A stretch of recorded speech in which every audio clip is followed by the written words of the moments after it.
this going here. Is it still daytime over there? Yeah, well, yeah, late afternoon. It's about 6 o'clock as Cool. far as that.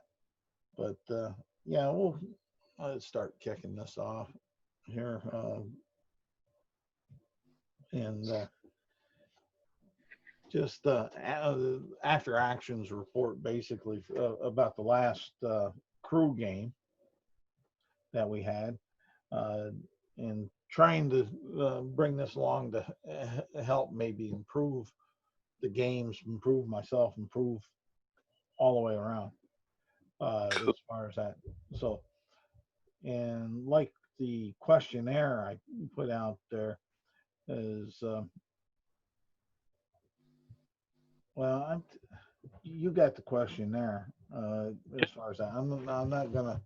I could go through. It's 14 questions and go through it, but I was I'll highlight some of them, like.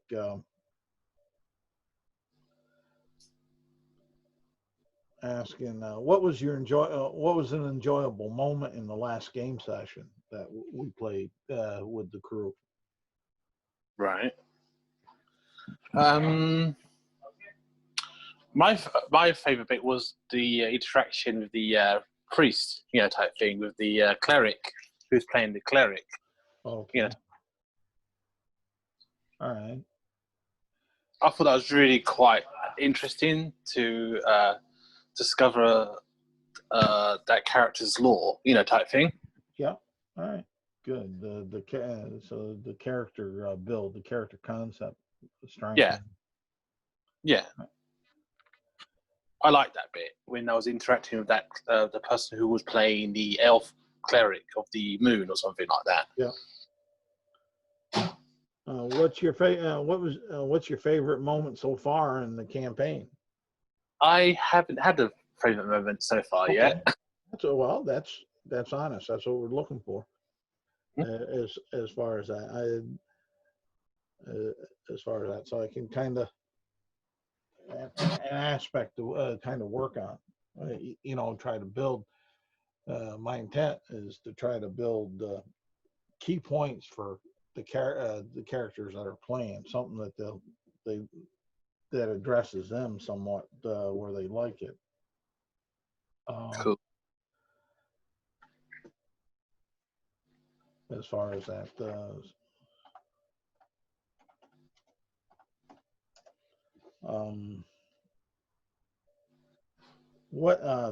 And this is a key one, and as far as that, what do you think I can do better, and what do you like that I have done GM style for the game? I think the GM style is really good. It's very relaxed and very enjoyable, type thing. It's not like pushing, people to do, certain things. Mm-hmm. You know what I mean?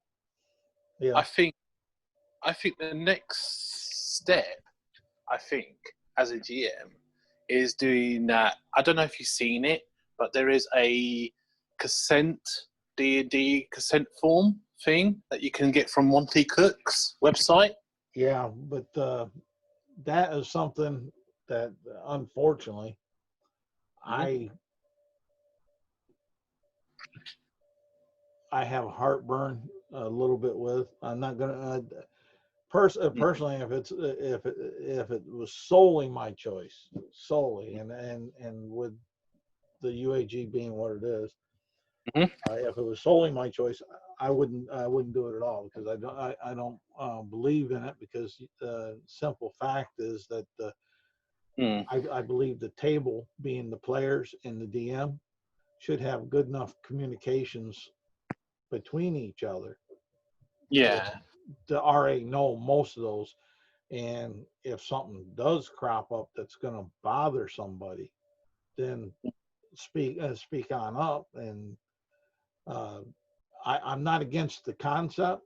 I think that are playing are all adults and can go ahead and say, well, okay, I need to, or even just type it in the chat or something, that I need to step back, or this is giving me some angst, or what, however you want to put it.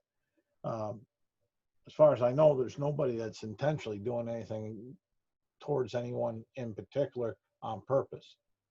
And No. and that's what, and that's my rub. That's what those social contracts, those social the X card or whatever system that you're going to use is starting off. You're starting off on a failure point. You're already starting off that someone's going to affront somebody. And I'd rather start off on a positive point where everybody's going to enjoy each other and not affront anybody. And if it does, because some of those things are actually in our UAG, and most of them are in our UAG community guidelines. As far as that, if folks read the pin post where they're up there for, and one of the key ones that I always have liked ever since I heard it from Dave from Nerdarchy, just don't be a dick. True. Type of thing.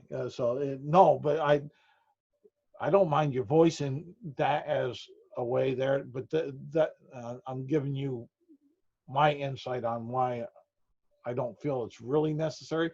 But if the rest of UAG said, hey, that's what they'd want, I would gain one, and Because I've been using it, type of thing for my game. And like that, and utilize it. It's just that no, I've been using that consent form process for my games. Yeah, before. and I'm not saying you're wrong. In fact, if you are doing I think they're a great asset if you're doing a one shot with people you don't know. Because like the type of thing. But if it's people that you're playing with a lot, then you already know a lot of their personalities and quirks and stuff like that. In my view, solely my view. Cool. No, that was the only thing I probably would say, really. I mean. Okay. And I appreciate it. And let's see here. Oh yeah, this is a good one because it reflects. It comes back on to me. Tell me about a time, if there was a time that we were playing that you thought I could have done something in a different way, a better way.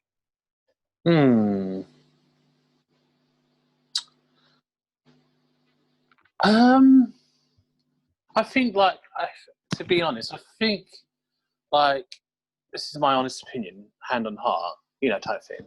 I think, you might have to improve, your communication sort of skill a bit, the role playing aspect of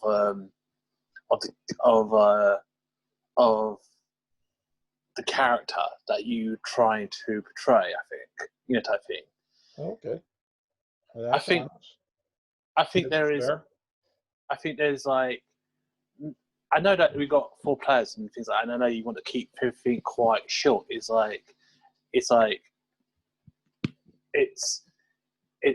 yeah. I'm not sure if there is do you give do you give us how much time frame do you give each person, type thing? Because I was timing how much time I have and then how much time that other person has and everyone else sort of thing.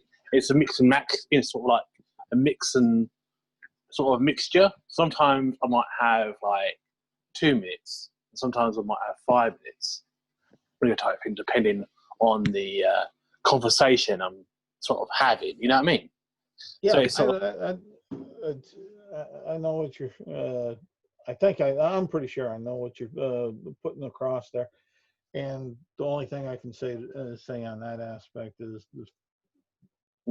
is simply that with this particular campaign and the window that we have there, that Yeah. trying to keep that in that 3 hour Mark. mark, and trying to jump over where sometimes you'll have more and sometimes you'll have less, depending upon scene and activity and what seems to be something that needs to be a little bit more delved into than something not. I mean, sitting back at the pub drinking or chatting and like that, compared to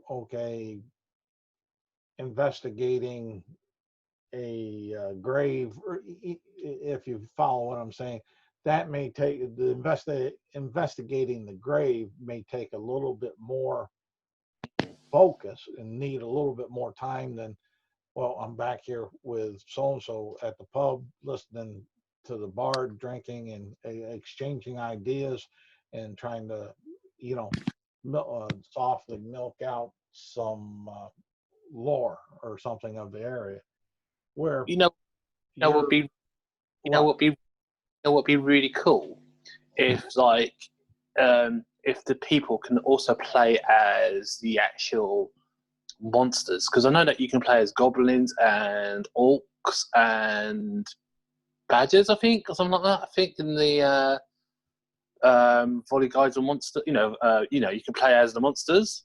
Yeah. It'd be really cool if instead of like playing the heroes and being like heroic all the time and doing like heroic things for for the campaign. That's up to you and your character creation as far as that, if I'm tracking with what you're saying, because Volo's guide does have monstrous races that are allowed to be Yeah. player characters, like bugbears and the purebloods and hobgoblins, goblins, and such. So yeah, and I'm just talking about like just playing as like those sort of like races, but like finding out how hard they have it. Like seeing their sort of view of the world, type thing. If you know what I mean. Well, that sounds like a campaign hook or string for a setup where most, if not everybody, is a monstrous race that's playing with a designated outcome desire as far as a team goal with the players. They're not saying it's not a bad. It could be an interesting idea as far as that. It's just not an idea that I've come up with to run with research, because there's a lot of, if you're going to do that, there's a lot of research and there's a lot of material that WotC has put on out to help with some of that. Cool. All the different books between the core books and some of the expanded books and the campaign books or adventure books that they got, because some of them delve in on those races a little bit more at some places as far as that. But I can strive to try to work at something like that. I'm not above or below that. Cool. How are you enjoying your character that you're playing in the crew game? It's my I'm an awful good character, which is within the rules of the game or thing. Yeah, it's very. I got a very interesting character. Let's say that, because I'm playing a monk. Yeah. Who basically is a folk hero. Really, there's nothing really special about my character. She's not like. See, that's where I disagree. And I said that's where I disagree. Everybody's character that they play, there's always something special about them, because there has to be, because you design that character to meet some concept in your head for the game for you to enjoy. So there has to be something special about it. Um, I have found some aspects of your monk that's special.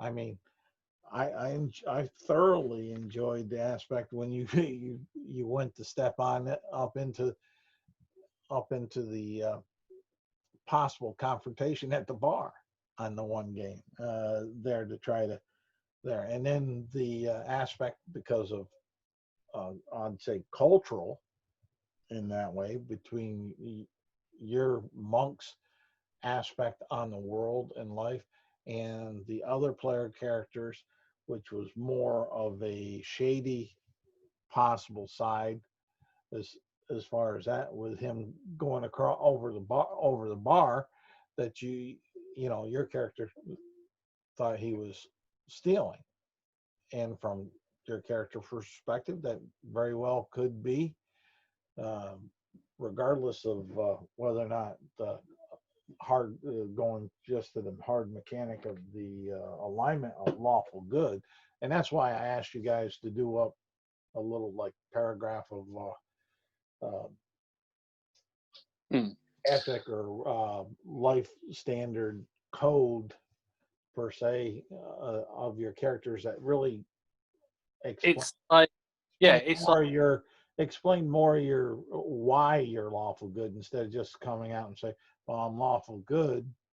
the That's reason, why, because yeah, there's a the large variety that would make that from different well, perspectives. basically she believes in, like, she follows the rules as much as she can, like, like not stealing from people, respecting people's space, things Yeah, like.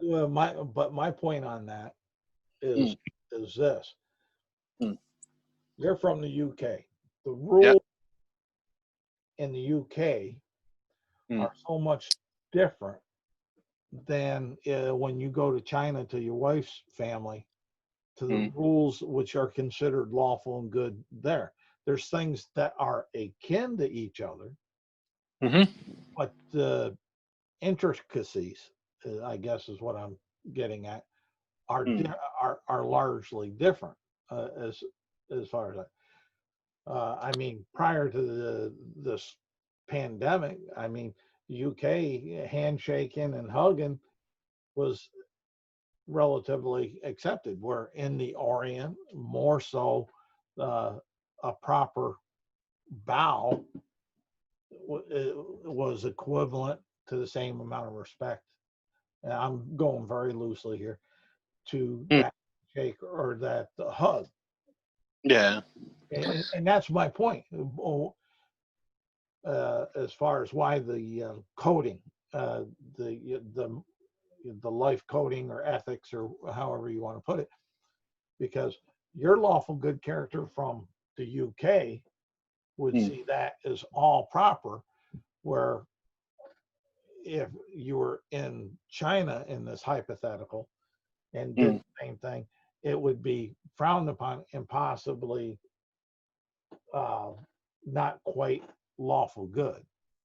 no, You see, I mean, and this in the reverse from some character that would be coming from, say, China on mm, doing things in the UK, and I'm not picking on you, Dave. It's just I know that I know you, and I know you're from the UK, and I know your wife's from China, and mm, it's easy to use those as examples. And for anybody that might watch this later, it's not picking on somebody. It's just trying to yeah, get things close to home so make for a mm. clearer understanding.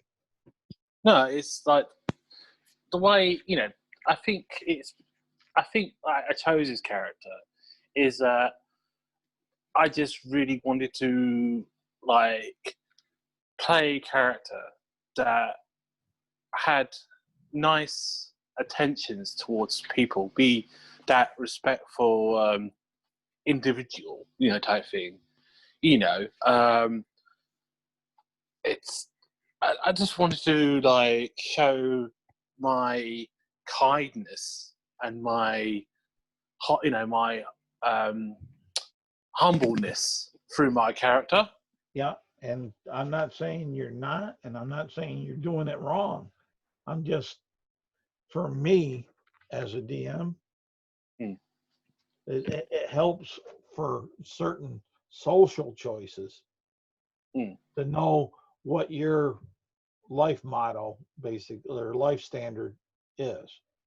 Mm. Uh, is for interaction between player characters when it becomes a questionable area on things. There again, not taking agent control over characters, but allowing when it becomes that gray area. Well, what would I do? Well, I can fall back and look at this, look at those the personality, the aspects, flaws, and add all that together and say, okay, these are one of these times where, oh, I might do it this way instead of knowing or wanting to do it this other way. Is all. It's my intent there is solely as a tool to make it more RP-ish for Yeah. um, It, it's like my character. playing out your alignments. Yeah, it's like my character doesn't believe in like that sort of in that sort of like punishment. No one is above the law, if you know what I mean. So Mhm. if they think they are above the law and think they can do these despicable acts or like stealing and things like that, she will moan about it.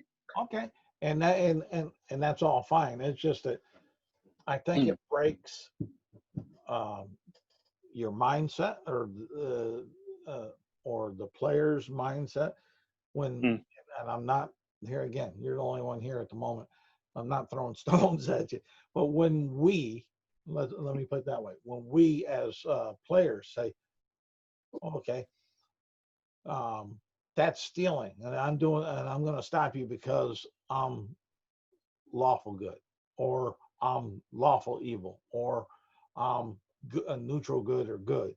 No, However, you, it's basically it's you it's part of my background, which is my my ideal, I list my what's it idealistic, yeah, basically. and I get that, but I think you're missing the point that I'm trying to. But when we come out and say, I'm doing this because I'm neutral good, I'm doing this because I'm lawful good, it really doesn't add to the story. It puts a mechanic there. Yeah. It does allow for that, but if we're really role playing it, and if the question comes up why you did that, then you can turn to either your personality flaws, whatever, and your little life motto, as I've been calling it, um, and say, yeah, I acted this way because of this. And now but you got the supportive background in my mind, whether my mind's right or not, people would question it,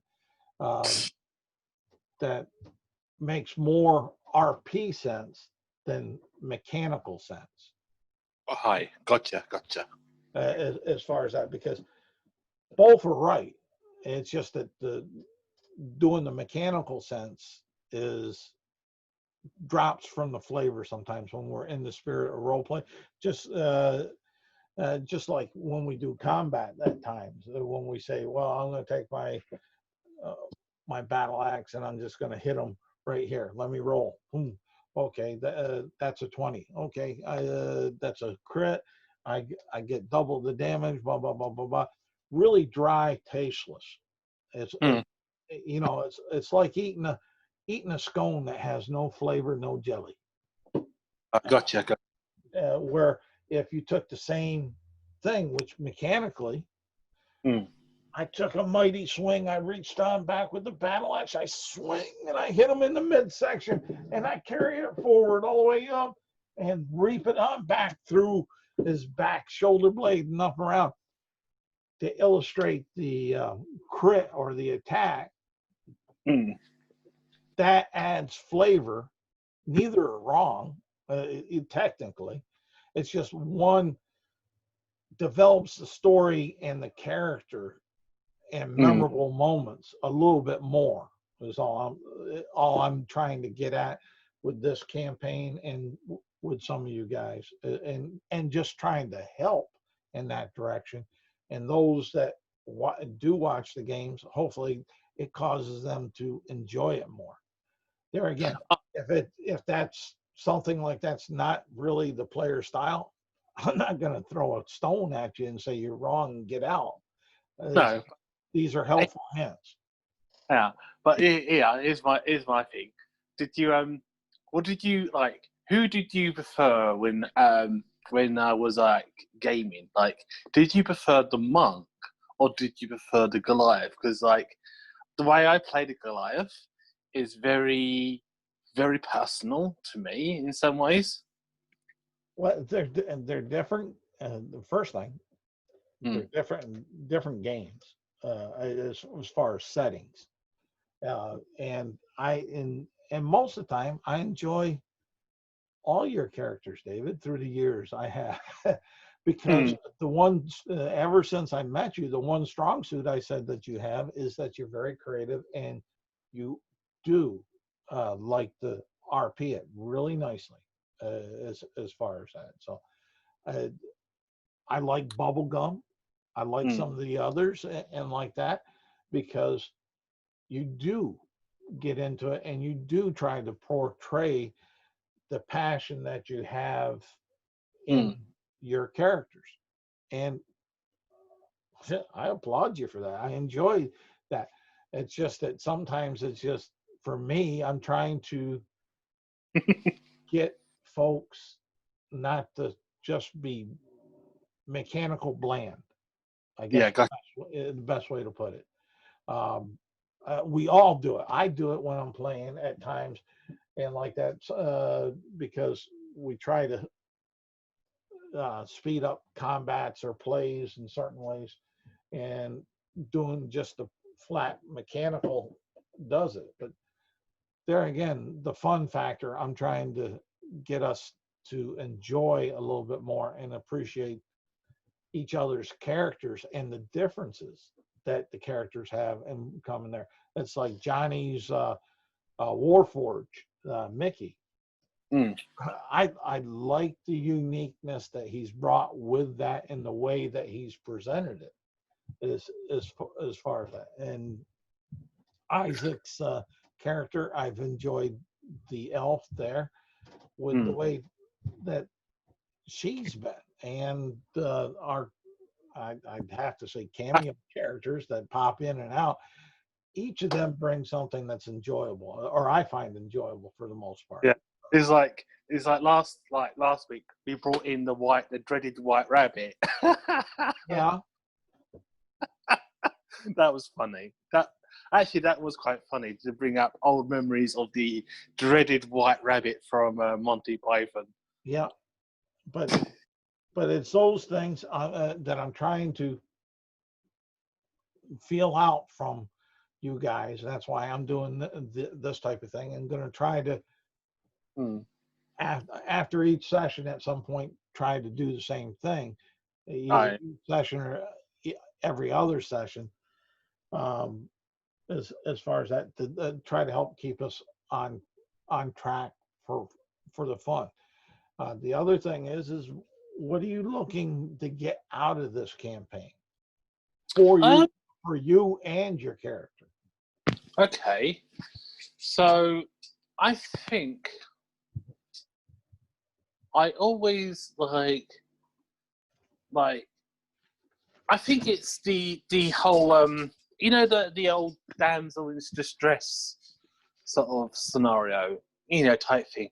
I always wanted to be the actual hero of the story, you know, type thing. Just like that one time where I do the final blow on the creature, you know what I mean, and like recognized for my heroic deeds and save the damsel in distress, you know, type thing, like the old days of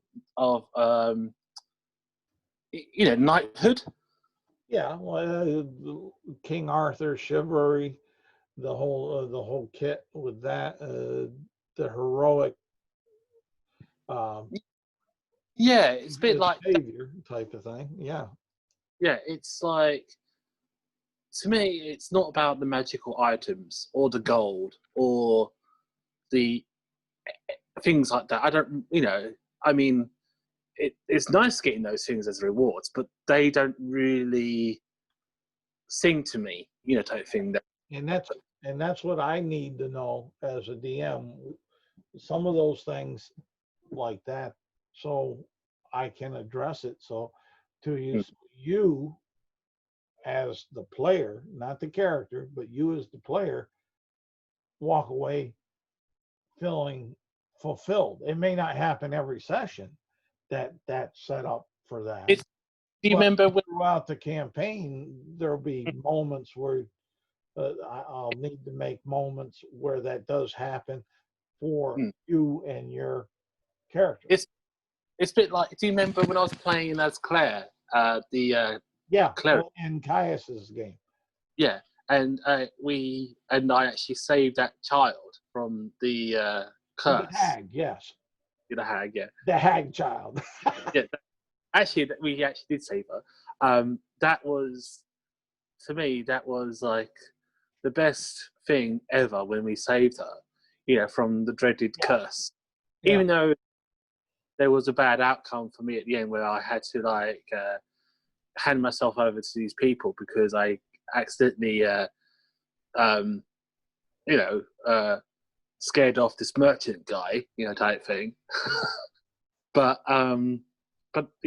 once we saved her and I dealt with the merchants and everything else, and we took her back to her family and everything else, and it was the greatest reward ever for me, and to actually receive, the was it the sword of Lathander?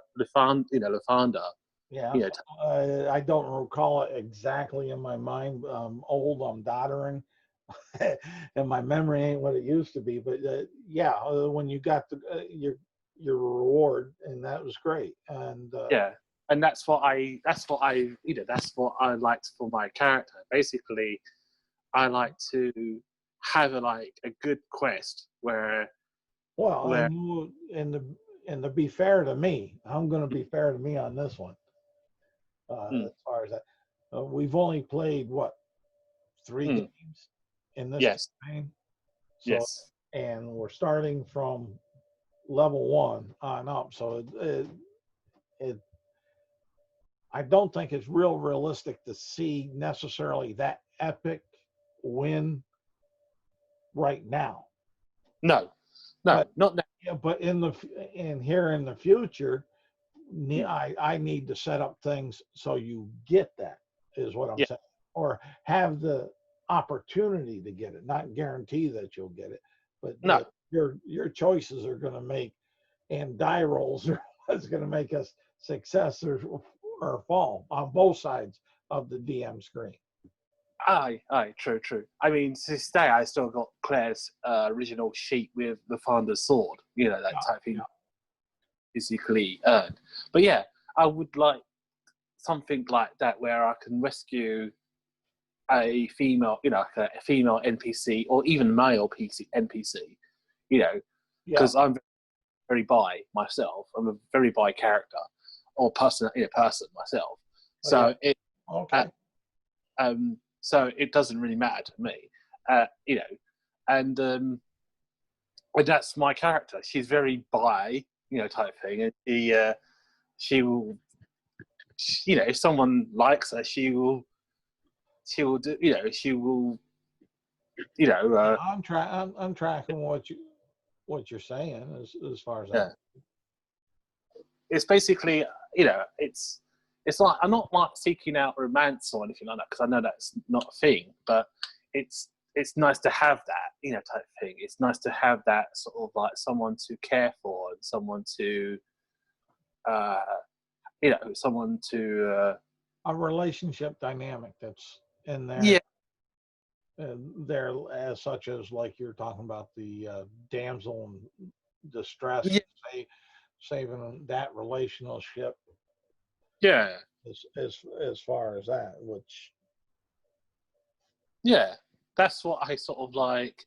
That's what I like about like any character that I play.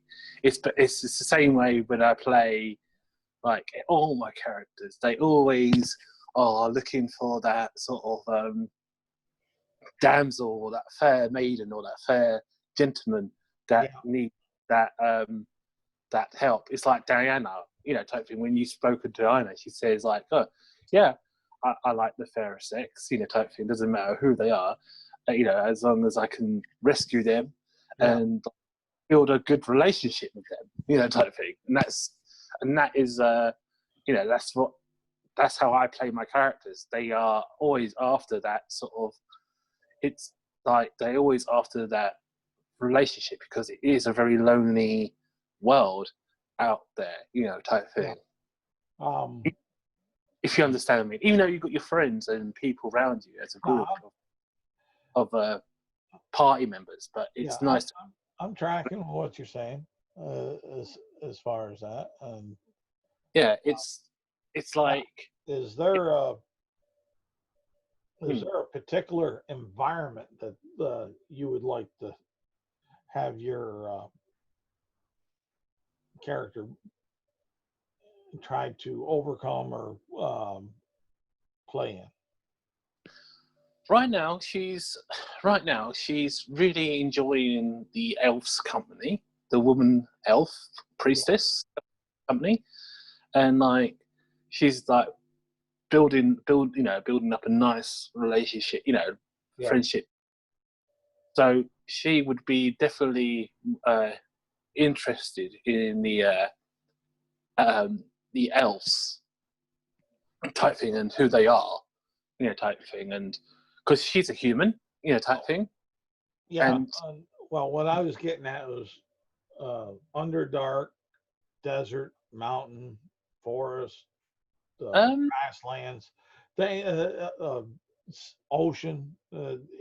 That's kind of what I was wondering. So I know since we started this off as a sandbox campaign, this will help me try to.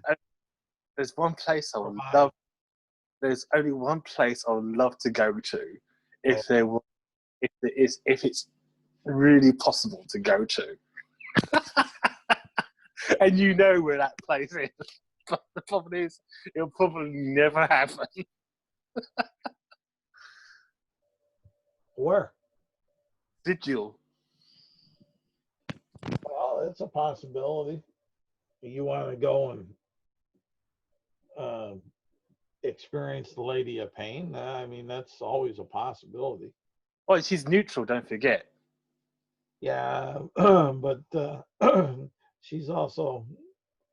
No, she's neutral. She only acts if someone hurts one of her workers.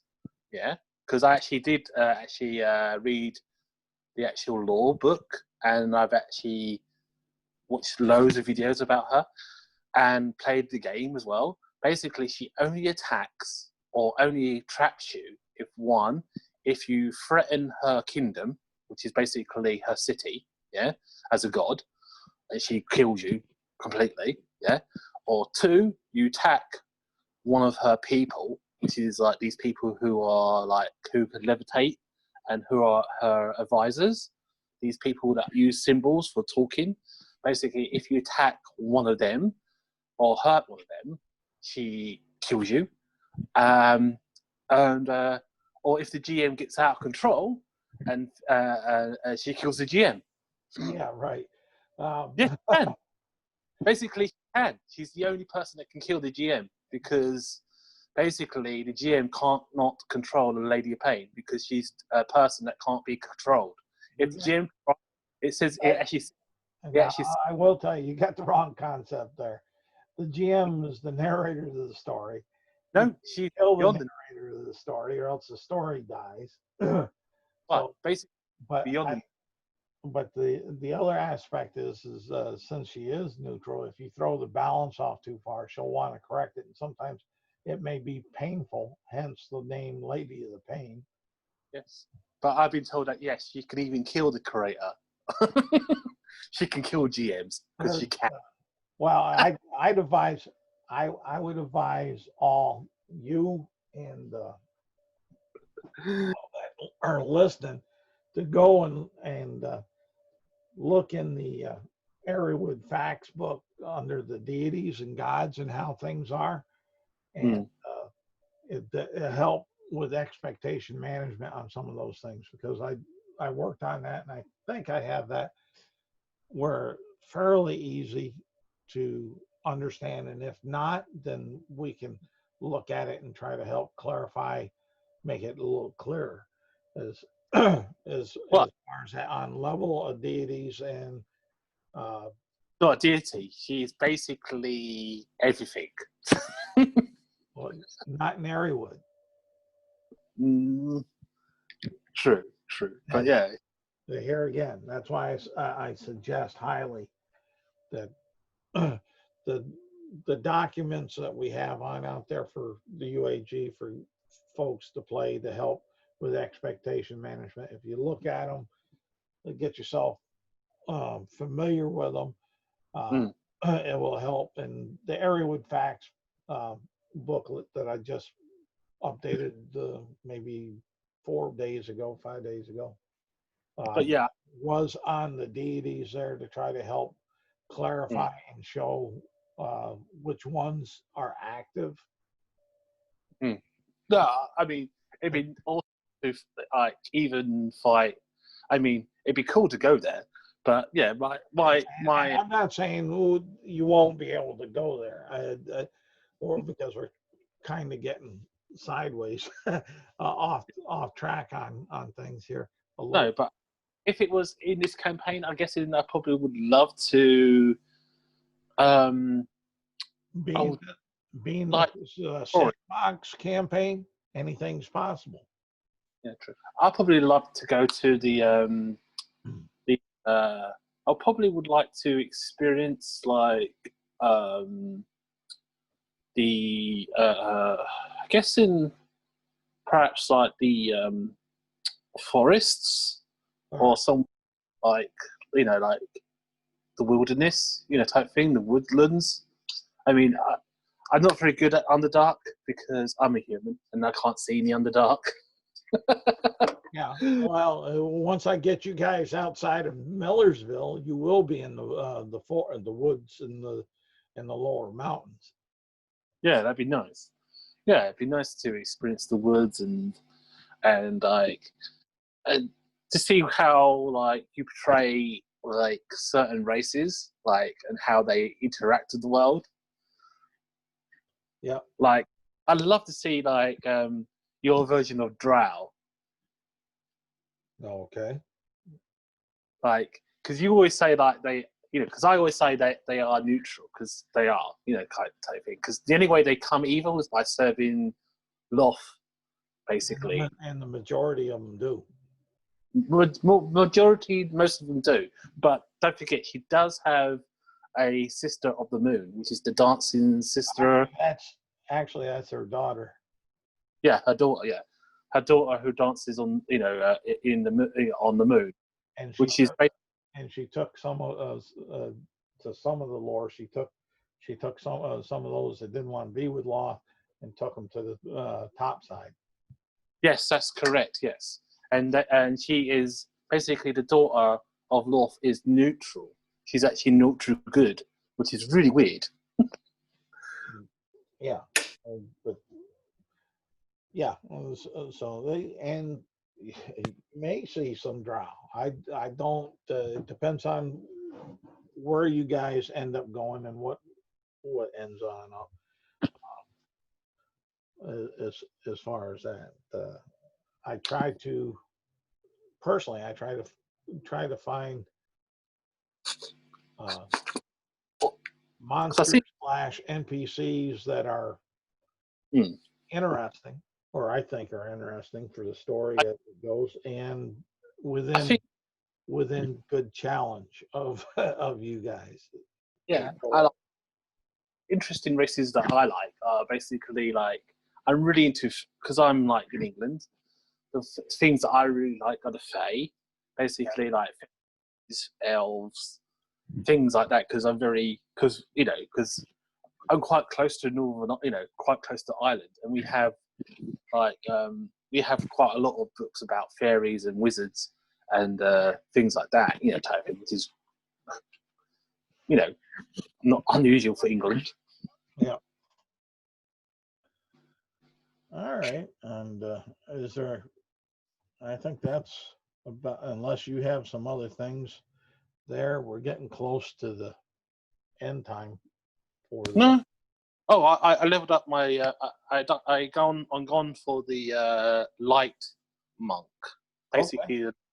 like the monk of light. Yeah. Basically, I think I was talking to you on the one message group, which because I thought I saw a little bit of difference between Xanathar's and Sword Coast Adventurers, and I was asking you that one time which one you were going with for that, plus the since the UAG does PHB +2 for resourcing, and I'll say and then to try to, and that's for character building, not spells and not feats. Spells and feats we use feats in the UAG, and doesn't matter which resource the feat is in, outside of possibly a UA feat, which all UA is playtest material and is subject to the DM's acceptance or not. So that's the only caveat on to that, and same with spells.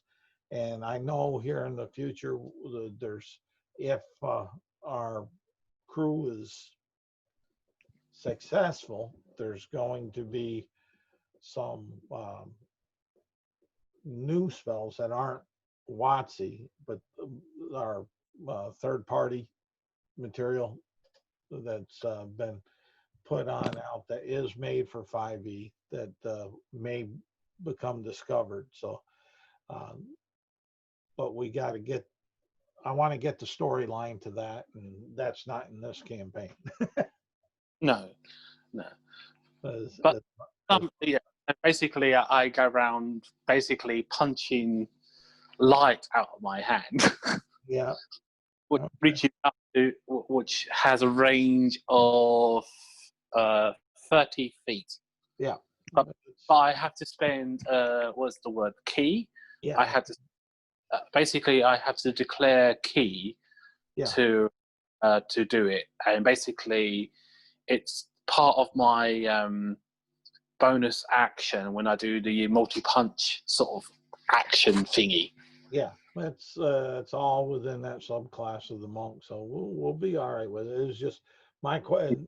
Those were the reasons on my questions on that, is just making sure which resources we're using, and that we know that I should say know if there is what if there is a difference between a subclass and between two different official reference materials, which one we're using, so I know what to expect. And, Cool. Well, it was nice talking to you, yeah, and hopefully we'll get the others next week. You take care of yourself, man. yeah, you do the same. Take care now. Bye-bye.